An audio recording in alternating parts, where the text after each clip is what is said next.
just stand before you this afternoon, realizing that we had lunch a few minutes ago, and some of you ate too much, I know, because you went through the buffet line, and I just observed what was on your plate. As a matter of fact, you don't even have any business having dinner this evening with the amount of food you consumed for lunch on today. It's good to be at the lectureship, and I'd like to thank brothers who were responsible for putting this program together and allowing me to come and bring a word from the Lord. I don't know whether they realize it or not, Brother Smith and Brother Tucker, when they assigned me this topic, but it's a very touching topic to me. And I'm going to convey a story to you to let you know how touching it is to me. So good to have our assistant minister here with us today, Brother Cleveland Allen. And there's a lady here who has been my nurse. She has been my helper, and she has been my pilot. She has done a whole lot of things for me. And she's not a stander. She always likes to wave her hand in the air like she just doesn't care. See, I knew I would get a laugh because some of you know the song. But Sister Baby Doll Miller is with us today, my wife. She's a hat lady. If you ever see her, wave your hand so they can see who she is. But A, period or dot, I know we're in the internet age now. S, period, and K, period. Ask.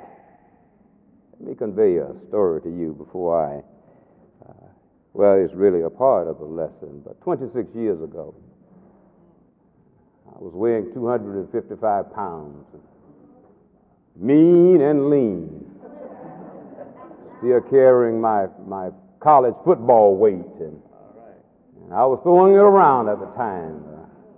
University professor teaching a class of Iranians and Nigerians. Somewhere during the course of that semester, I contracted a rare disease and went to my doctor, and my doctor asked if I had been overseas, and I told him, no, I have not been overseas. He said, well, do you have well water at home? Because I grew up in Georgia, and I would often go up there and I would drink well water, and he said, well, you need to go and take a sample of that water to the health department to see if there are some impurities in it, because I don't like what I'm seeing in your eyes. So I did that, and it came back negative. And went back to the doctor again. He says, is anybody in your family sick? I said, no, not to my knowledge. He said, well, anyone else in your family having the same symptoms that you have? I said, no, not to my knowledge. He said, well, next time you come back, bring your wife with you. You know, we're hard-headed, aren't we? Brothers. Yeah. I'm talking to the males now. So I didn't tell my wife immediately what was going on. And then he asked, he said, have you been in contact with anyone from overseas, from another country? And I said, yes, I have. Teaching class in program development, and all of the students in the class are Iranians and Nigerians. He said, well, that could be it. He says, any of your students ill? I said, no, not to my knowledge. He said, well, one of them might be a carrier of what you have.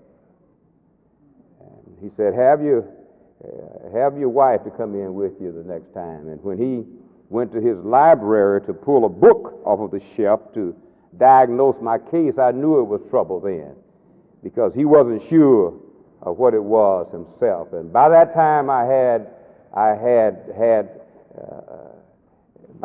was covered with sores, and I was thinking it was leprosy. And he said, I don't like the way your eyes look. My eyes were as yellow as the color yellow. And he said, well, if your family isn't sick now, means that you are not a carrier. He said, but there is someone, in all likelihood, that you taught in the class is a carrier. He said, oftentimes the carrier has no symptoms whatsoever. I'm going to tell you this story because it's going to tie in with the lesson. I might take too long to do this. If I do, brother's going to give me some extra time. He said, I don't want you to use any utensils that they're using. I don't want you to use any cups, any saucers, any plates, or any silverware. That all of yours need to be separate. Let me fast forward it a little bit. After about 2 months, I began to lose an inordinate amount of weight. And my diet for the rest of 1985 was unsweetened gelatin, Pedialyte water, and chicken broth. That's all my system could take. My liver was completely white. And I got weaker and weaker. I went from 255 pounds down to 105 pounds. I don't have a picture to even show that. I'm glad I don't, in a way. There's a brother who's an elder at Spring Hill Road in Tallahassee who would come every Tuesday morning and literally pick me up and put me in the car, and he would take me to the doctor. The doctor told me there is no medication that can be prescribed for it, and he had checked with some of his other colleagues. Said it has to go through the incubation period. And if you make it through it, you'll be all right. He said, I can prolong your life if you don't make it through the incubation period by putting you on steroids. I mentioned my wife earlier. My wife had to literally dress me, clean me, and give me a bath. She did that for about 6 months. The brothers in the church would come to my house and have prayer with me. Yeah. There were members of the church, if you recall, in 1985, the AIDS epidemic was just being talked about by everybody. So there were members in the church, and I didn't pay any attention at first. Initially, when I would struggle to get there and couldn't hardly sit up straight during the course of the service, who refused to shake my hand. I didn't notice it at first. I didn't notice that individuals were not going through the back door, but they were going through the side door to get away from me. Some of y'all preachers did that too.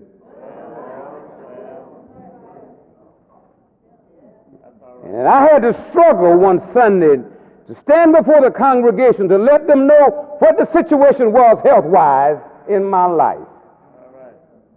There was some crying. I cried all of the time. I know this is a long introduction. That's all right. Go ahead. But the power of prayer is why I'm standing here today. That's it. Because when all hope was gone, and I began to say that prayer that I was saying when I was a little child, now lay me down to sleep. I pray the Lord my soul to keep, because I didn't even know whether I would be alive the next day. I went to bed every night with the notion that I was not going to be there the next day. All right. Here I stand before you today. Amen. Knowing that there is power in prayer. Now just listen to Jesus. Matthew the 7th chapter, verses 7 and 8. Jesus says, ask, Yes, sir. and it shall be given you. Seek, ye shall find. Knock, and it shall be open unto you.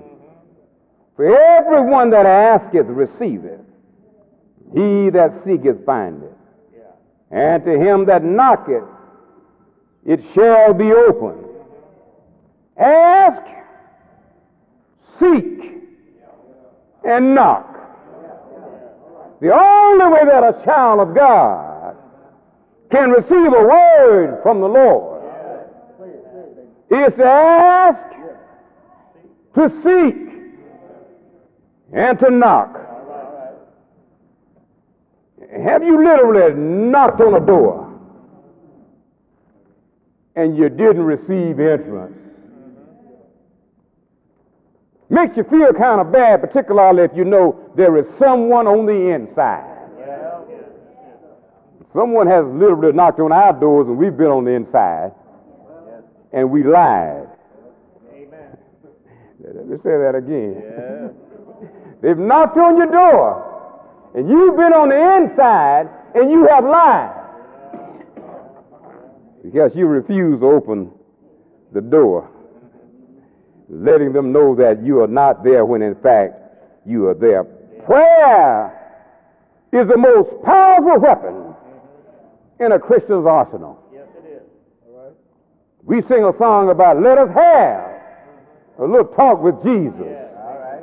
Let us tell him all about our troubles. He will hear our humble cry, and he will answer by and by. Sometimes we don't like the by and by. We want it the here and the now. Sometimes your prayers are answered. You don't get the answer that you want. Yeah.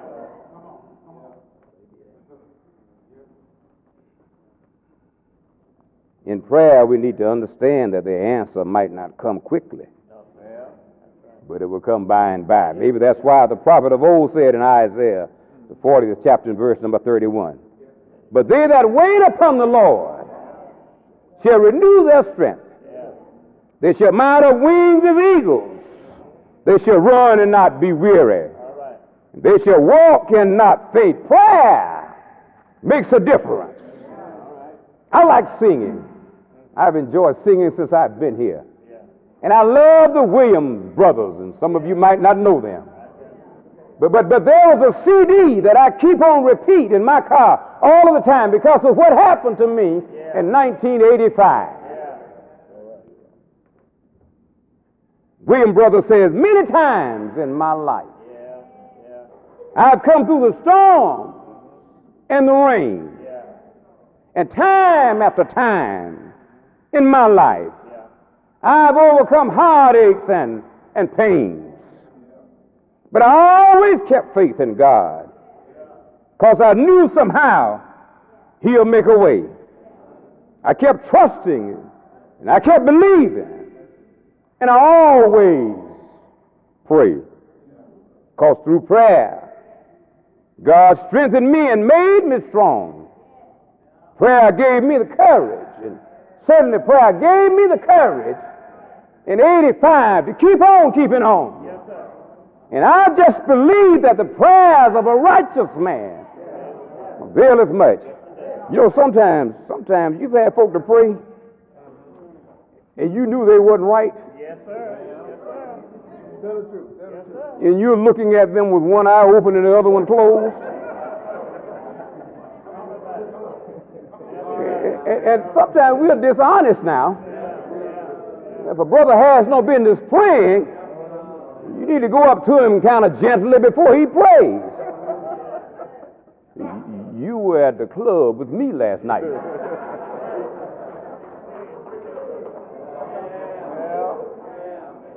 Ask the preacher to pray for both of us.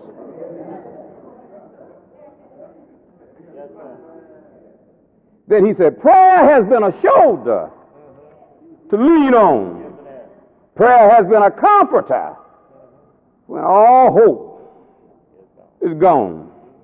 It says it's been my rock, been my salvation. Prayer has been my shield. And if it's God's will, ain't no wounds that prayer can't heal. And I'm a living testimony.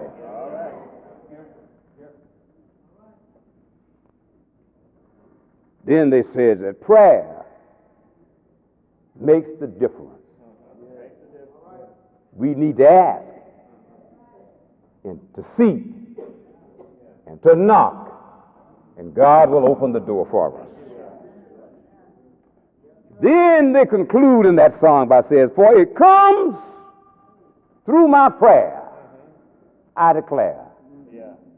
Prayer changes things.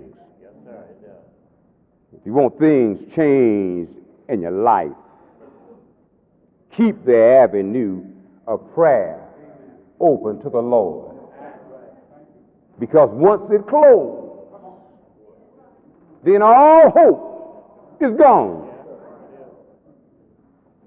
Sometimes individuals want folk to pray for them, but they don't have an avenue to pray for themselves, and they won't admit it.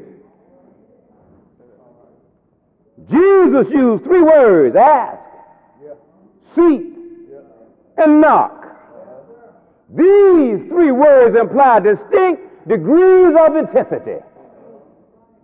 There is an asking, spoken word of prayer. Then there is a seeking, the efforts and the labors which are put forth in carrying out the prayer. And the knocking at the gate with urgency which claims admission to the Father's house. Earnest prayer with faith will receive an answer. Earnest prayer with faith will receive an answer. May not be the one you ask for, but an answer will be given by the Lord. And sometimes we just need to, we sing a song too about taking our burdens to the Lord and leaving them there. But sometimes we get up and we have the same look on our face than we had when we went to God in prayer. 3 words forbid any ritualistic or normal or form of prayer, rather. Those who ask and seek and knock is assured that they will receive. For everyone that asks, receiveth. He that seeketh will find it. And to him that knocketh, it shall be open. Corresponding to these 3 words, ask, seek, and knock, are the 3 words, receiveth, and findeth, and it shall be open. The climax is reached by knocking. And this implies an opportunity that will not be denied. Seeking may be anywhere, but we knock at the door of the one for whom we expect to receive the blessing. Prayer must be in faith. God answers prayer in 3 ways.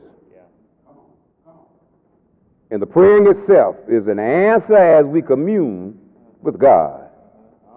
And 2, there is a giving of the exact thing for which you ask.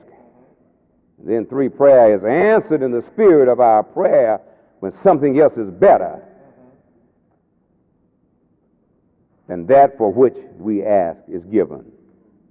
Acceptable prayer must be made in harmony with God's will. And it must be done in faith.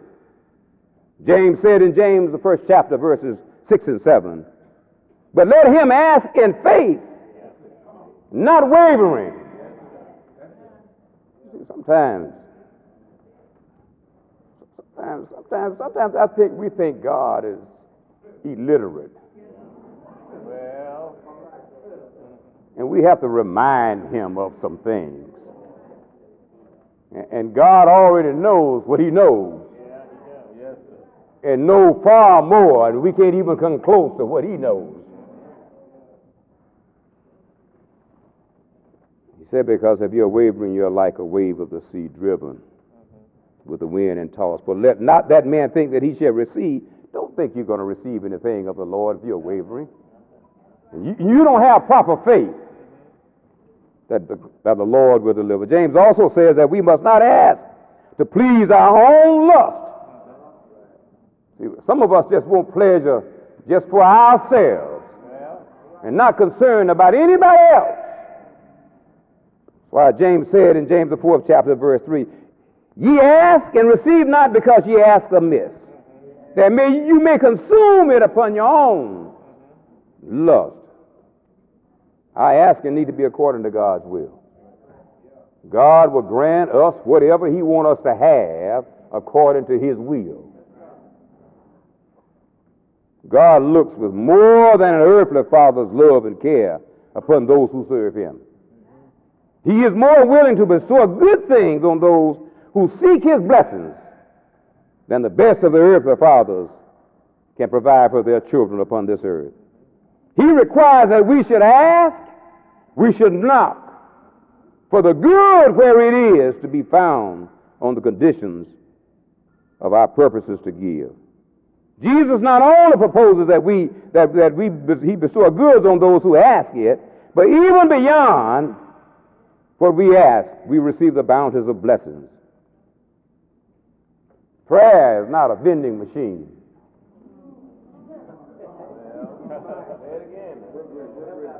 See, there are some folk who think prayer is a vending machine. They ask God, they put something in asking God, and they want to receive it now. And two, they can go and pick, a vending machine, you can go and pick what you want, depending on the amount of money that you have now. Everything used to cost the same thing. But you go and pick what you want. Lord, provide me with a new car. And there's nothing wrong with the car you have getting you from point A to point B.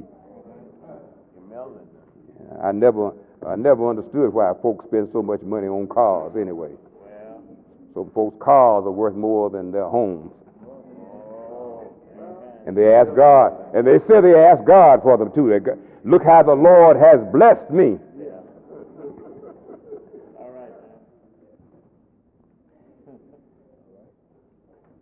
Prayer is aligning our mindset with God's.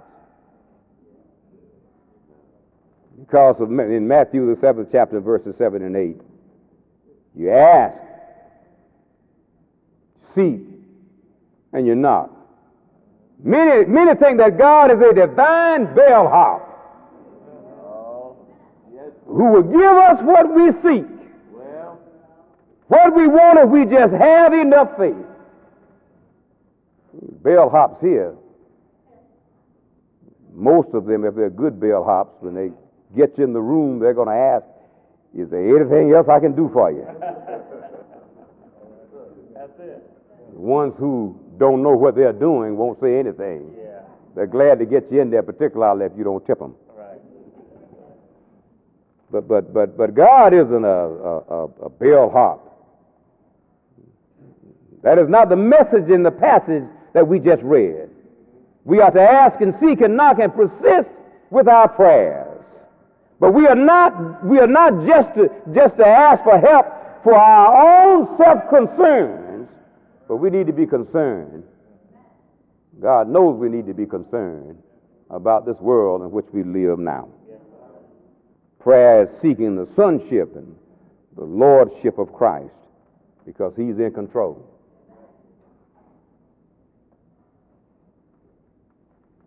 Just because we are a friend of Jesus doesn't mean that we have the faith to ask Him for what we need. A lot of folks sing songs about being a friend of Jesus, and they're not a friend because they're not doing what He has commanded them to do.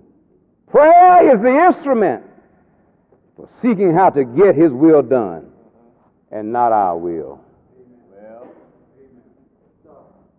I believe prayer changes things. I believe that through prayer, we are able to stand.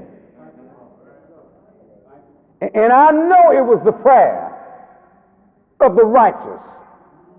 And I know it was my prayer every night that I resolved that I was not going to be around the next day. All right. Yes, sir. And I know it was prayer of the Lord, to the Lord, that brought me through. Yeah. And if you haven't had an encounter with something, if you have never been where you couldn't do, if you've never been where you really couldn't understand what was going on in your life, then you might not be able to completely relate to the power of prayer. Yeah. If you've never had anything changed in your life. I thank God for every moment that He spares my life to be on this earth. Yeah. And I believe that it's an incumbent upon all of us to give back something that God has given us. And if we continue to pray that He will allow us to do that, I truly believe that all things are possible for them that obey and trust in God.